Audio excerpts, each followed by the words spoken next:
ಅಮೂಲ್ಯ ಅವರು ನಾವು ನೋಡಿದ್ದೀವಿ ಬಿಗ್ ಬಾಸ್ ಸೀಸನ್ 9 ಇರುವಂಥದ್ದು 10 ನೋಡ್ತಾ ಇದ್ದೀರಾ 10 ನೋಡ್ತಾ ಇದ್ದೀರಾ ಹೇಗೆ ಅನ್ನಿಸ್ತಾ ಇದೆ?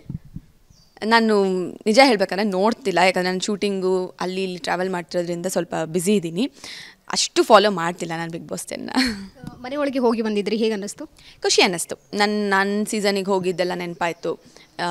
ನನ್ನ ಫ್ರೆಂಡ್ಸ್ನೆಲ್ಲ ನೆನಪು ಮಾಡಿಕೊಂಡೆ. ಬಂದಮೇಲೆ ಅವ್ರಿಗೆಲ್ಲ ಮೆಸೇಜ್ ಮಾಡಿದೆ, ನಿಮ್ಮನ್ನೆಲ್ಲ ಮಿಸ್ ಮಾಡ್ಕೊತಾ ಇದ್ದೆ, ಅಲ್ಲಿ ಹೋದಾಗ ನೆನಪಾಯಿತು ಅಂತ.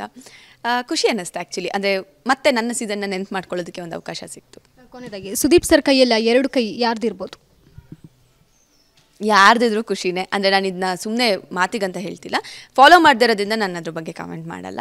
ಯಾರ್ದಿದ್ರು ಖುಷಿನೇ. ಡಿಸರ್ವಿಂಗ್ ಯಾರಿದ್ದಾರೋ ಅವ್ರ ಕೈ ಇರಲಿ ಅಲ್ಲಿ. ನಿಮ್ಮ ಪ್ರೊಡ್ಯೂಸರ್ ಜಗನ್ ಅವರು ಹೇಳ್ತಾ ಇದ್ರು, ಅವರು ಬಿಗ್ ಬಾಸ್ ಸೀಸನ್ 5 ಇದ್ರು, ಸ್ಟ್ಯಾಟಿಕ್ಸ್ ಖಂಡಿತ ಬೇಕಾಗುತ್ತೆ, ಇಲ್ಲಾಂದ್ರೆ ನಂತರ ಆಚೆ ಬಂದುಬಿಡ್ತೀರಾ ಬೇಗ ಅಂತ. ನೀವೇನು ಸ್ಟ್ಯಾಟಿಕ್ಸ್ ಹೇಳ್ತೀರಾ? ನಾನು ಅದನ್ನು ಬಿಲೀವ್ ಮಾಡಿ ಬಿಗ್ ಬಾಸ್ ಮನೆ ಒಳಗಡೆ ಹೋಗಲಿಲ್ಲ. ಮೇ ಬಿ ತುಂಬ ಜನಕ್ಕೆ ವರ್ಕ್ ಆಗಿರುತ್ತೆ, ನನಗೆ ನಾನು ಅದನ್ನು ಬಿಲೀವ್ ಮಾಡಲಿಲ್ಲ. ನಾನು ಅದನ್ನ ಒಂದು ಎಕ್ಸ್ಪೀರಿಯನ್ಸ್ ಅನ್ನೋ ಥರ ಮಾಡೋಣ ನೋಡೋಣ ಅಂತ ಹೋದೆ. ನನಗೆ ಅದೇ ವರ್ಕ್ ಆಯಿತು. ನನ್ನ ಆಚೆ ಲೈಫಲ್ಲಿ ಹೆಂಗಿದ್ದೆ ಬಿಗ್ ಬಾಸ್ ಮನೇಲೂ ಹಾಗೆ ಇದ್ದೆ, ಅದೇ ರೀತಿ ಆಟ ಆಡ್ಕೊಂಡು ಆಚೆ ಬಂದೆ.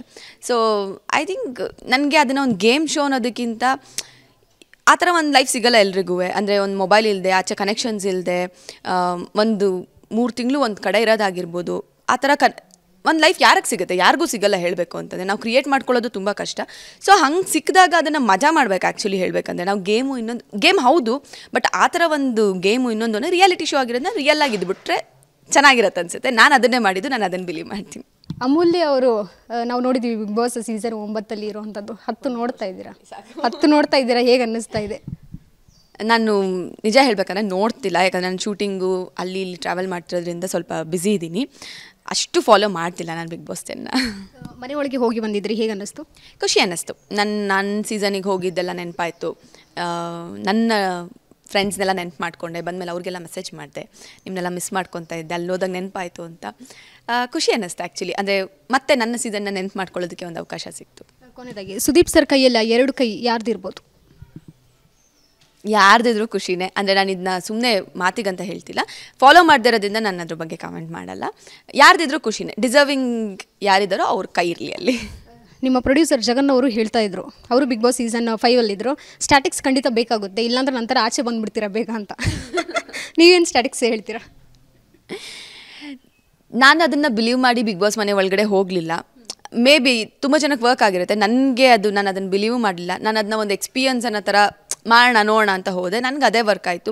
ನನ್ನ ಆಚೆ ಲೈಫಲ್ಲಿ ಹೆಂಗಿದ್ದೆ ಬಿಗ್ ಬಾಸ್ ಮನೇಲೂ ಹಾಗೆ ಇದ್ದೆ, ಅದೇ ರೀತಿ ಆಟ ಆಡ್ಕೊಂಡು ಆಚೆ ಬಂದೆ.